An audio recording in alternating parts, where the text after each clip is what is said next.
What's up, guys? Hey, our passage today comes from John chapter 14, verses 8 through 14. We're continuing our series on the I am statements of Jesus found in the fourth gospel. And today, Jesus has just finished, in the passage that we're reading, has just finished telling his disciples that he is the way, the truth, and the life. That no one would come to the Father but through him. And so Philip asked Jesus, he says, Jesus, show us the Father and we'll be satisfied.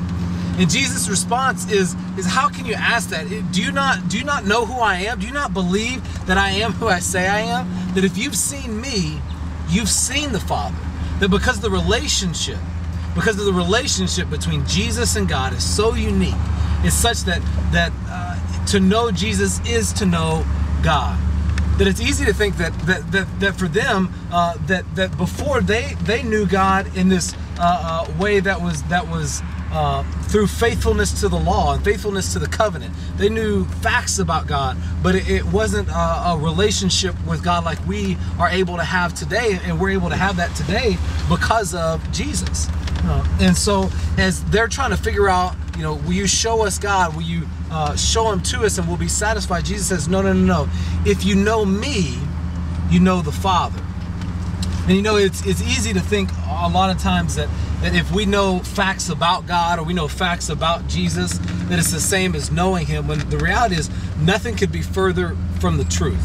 Because you see, it's a relationship with Jesus is much more than just facts. And a relationship with Jesus is much more than just a relationship with Jesus. It's ultimately a relationship with the God of the universe. And so I'll illustrate my point. If I were to say, how many know Michael Jordan? Most everybody goes, yeah, I know who Michael Jordan is. Dude was one of the greatest basketball players ever. Man, he had all these points, all this stuff. Like, he changed the game. And so we'd all go, yeah, I know Michael Jordan. But if I were to ask you to take out your cell phone and to text Michael Jordan, almost none of you could do that because you don't have a relationship with him. You see, I want to make sure that for us, that we don't just know facts about God, facts about Jesus, but that we actually know him. Because when we know Jesus, watch this, guys, we know the God of creation because we know Jesus. If we know Jesus, we know God. And that the God who spoke, who named, placed, and numbered every single star in the sky is accessible to us because of our relationship with Jesus. And that's a game changer. And so, guys, I don't know where you're at in life, where you're at in the journey, but I want to challenge you, man. Don't let your experience of God end at facts about him, but let it go beyond to relationship.